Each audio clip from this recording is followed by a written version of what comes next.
Assalamualaikum warahmatullahi wabarakatuh. Perkenalkan, nama saya Shinten Astino dengan NIM SSI 2023-03396. Pada kesempatan kali ini saya akan mempresentasikan hasil ujian akhir semester mata kuliah Sistem Penunjang Keputusan dengan studi kasus pemilihan tempat magang mahasiswa menggunakan metode AHP dan TOPSIS. Studi kasus ini didasarkan pada realitas mahasiswa yang diwajibkan magang sebagai syarat kelulusan.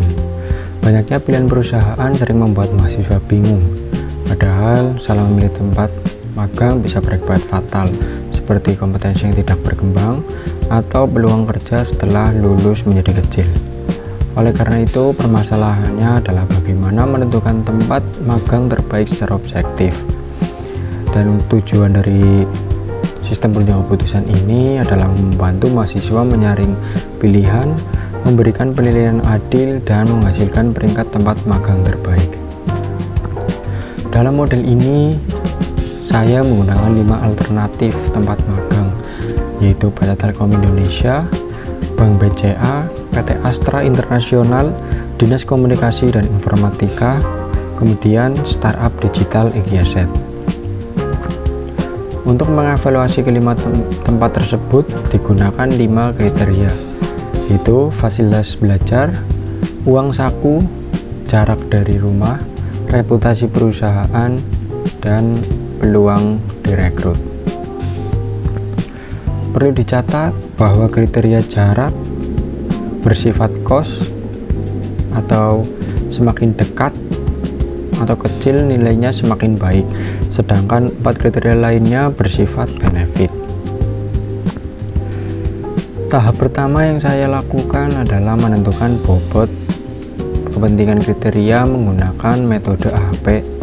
Melalui matriks perbandingan berpasangan dan normalisasi didapatkan bobot final sebagai berikut.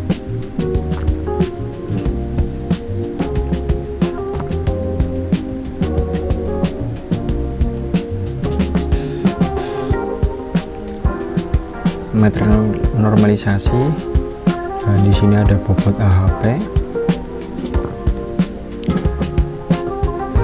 Untuk mengukur indeks konsistensi atau CI, rumusnya adalah lambda maksimum dikurangi n yaitu jumlah kriteria, lalu hasilnya dibagi dengan n minus 1.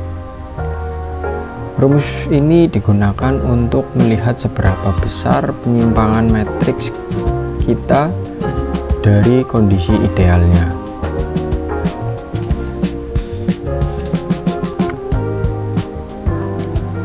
Hasil perhitungan menunjukkan nilai konsistensi rasio sebesar 0,045.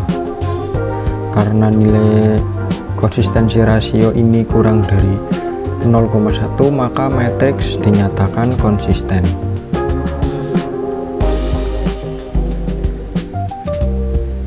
Dan bobot resmi dapat digunakan ke tahap berikutnya.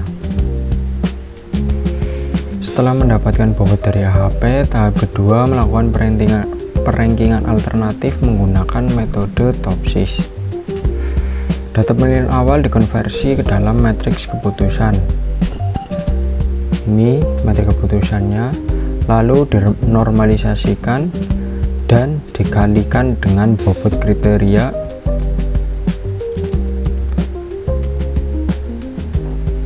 Ini dikalikan dengan bobot kriteria untuk mendapatkan nilai elemen metrik normalisasi terbobot atau V sub IJ. Rumusnya adalah R sub IJ, yaitu nilai alternatif yang sudah dinormalisasikan dikalikan dengan bobot kriteria hasil perhitungan AHP sebelumnya.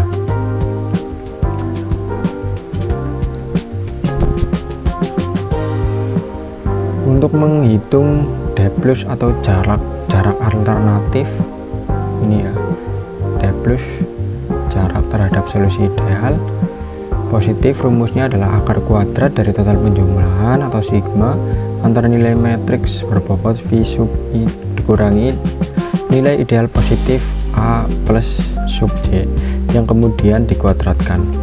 Cara yang sama persis juga digunakan untuk mencari D-. Dari matriks berubah tersebut, kita menentukan solusi ideal positif A+ sebagai acuan kondisi terbaik dan solusi ideal negatif sebagai acuan kondisi terburuk. Berdasarkan acuan ini, kita hitung jarak geometris D+ dan D- untuk setiap tempat magang. Alternatif yang paling baik adalah yang posisinya paling dekat dengan solusi ideal positif dan paling jauh dari ideal negatif.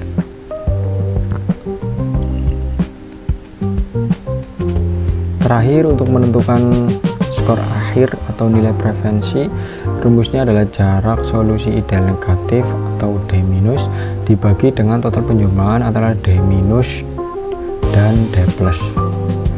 Sebagai contoh real, pada alternatif A5 yaitu startup digital IGZ, nilai D- adalah 0,103 dan nilai D+ 0,045. Jika dimasukkan ke rumus, maka menjadi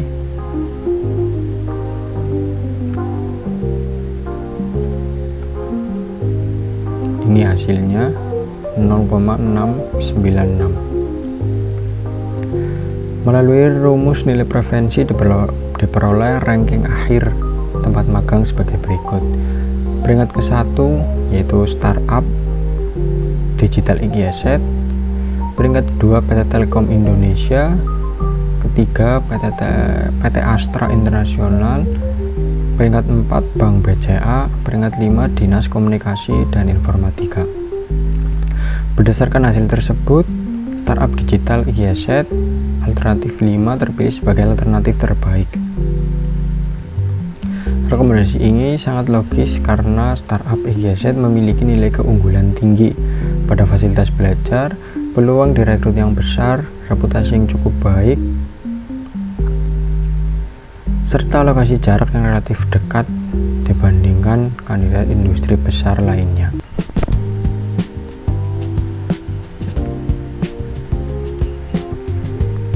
Kemudian sini ada pertanyaan, mengapa memilih metode tersebut?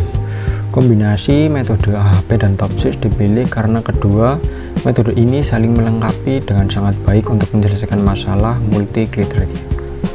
AHP digunakan pada tahap awal khusus untuk menentukan bobot kriteria.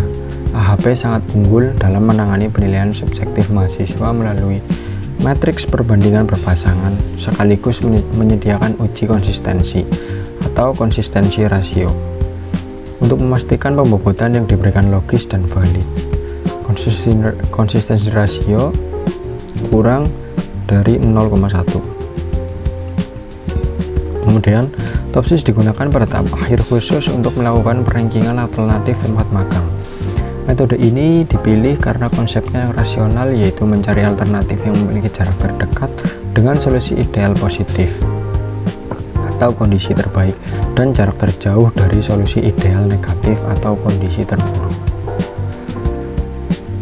Adapun kelebihan metode tersebut, yang pertama ada objektif dan minim bias, yang kedua memiliki kontrol konsistensi, yang ketiga fleksibel menggabungkan kriteria, yang keempat proses rankingan efisiensi.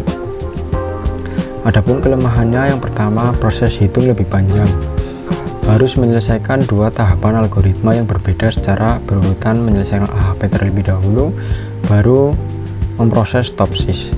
Yang kedua, ketergantungan pada input subjektif. Meskipun ada uji konsistensi, matriks awal AHP tetap bersumber pada persepsi manusia yang bisa saja bias. Yang terakhir, sensitif terhadap perubahan alternatif. Nilai solusi ideal pada TOPSIS sangat bergantung pada nilai ekstrim alternatif yang ada. Jika alternatif baru, seluruh nilai ideal dan susunan peringkat bisa ikut bergeser. Apakah hasil keputusan dapat berubah jika bobot berubah? Ya, hasil keputusan sangat bisa berubah jika bobot kriteria berubah. Dalam perhitungan TOPSIS, metrik termosiswa yang terbobot didapatkan langsung dari hasil perkalian antara bobot yang dihasilkan AHP dengan metrik keputusan yang telah dinormalisasi. Jika bobot kriteria berubah, misalnya bobot kriteria jarak dari rumah ditingkatkan dan bobot reputasi perusahaan diturunkan, maka nilai pada matriks terbobot otomatis berubah. Kemudian perubahan nilai berbobot ini akan menggeser titik koordinat solusi ideal positif atau A+, dan solusi ideal negatif atau A-. Akibatnya perhitungan jarak alternatif terhadap solusi ideal D+ dan D- ikut berubah, yang pada akhirnya akan mengubah nilai preferensi akhir serta mengubah susunan ranking tempat magang. Dan untuk kesimpulannya, jadi alternatif terbaik yaitu startup digital IKYZ atau alternatif 5 dengan nilai preferensi 0,696, dan alasan terpilihnya yaitu memilih fasilitas belajar yang baik, memberikan peluang direkrut yang tinggi, dan reputasi perusahaan cukup baik, jarak relatif dekat dibanding alternatif lain, terakhir memiliki nilai akhir TOPSIS tertinggi sehingga menjadi pilihan terbaik.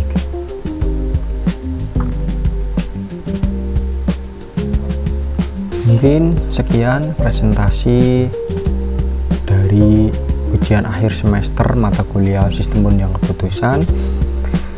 Kurang lebihnya mohon maaf. Terima kasih. Wassalamualaikum warahmatullahi wabarakatuh.